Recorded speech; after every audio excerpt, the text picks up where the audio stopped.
dancers will perform Die Große Fuge of Beethoven, choreographed by Teresa De Keersmaekers, and I am Clinton Stringer, this is Mark Lorimer, and we dance the piece many times in the company, and we are responsible for staging it for different companies all over Europe. And now we come to the Volksoper in Vienna to do it here.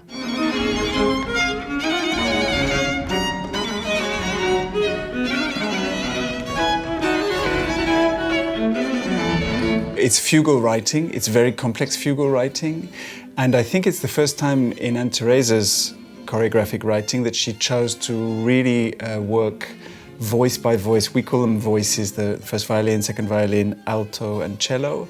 It's not a single dancer representing each instrument, but there are multiples, and there's even a voice who augments the sound, which is the more important at that time, which is the floating voice. 1, 2, 3, 4, 2, 2, 3, 4, 3, 2, 3, 4, 4, 2, 3, 4. The first 2 weeks at least of the process of restaging is a very nerdy analysis of count so that people can understand exactly how to count a piece and when to do which movement on which piece. Once that is in place, because that is the thing that will help the audience watch the music, then we would like to take it a step further, actually.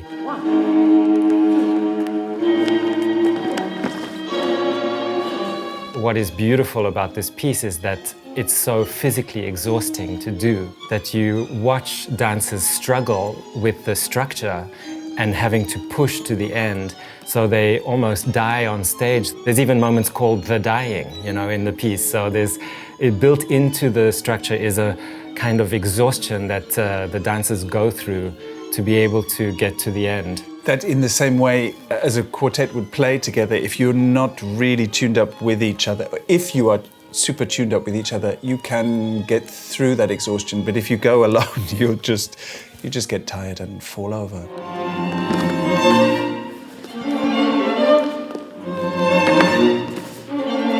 So we try to teach the material at the very beginning as cleanly as we can, because it's going to get roughed up. And I think the last thing to say, I think a restaging would fail if we didn't manage to get that wildness that needs to exist. So that we're not just trying to portray structure, we're trying to have this extra layer which could bring some kind of emotional reaction from the public.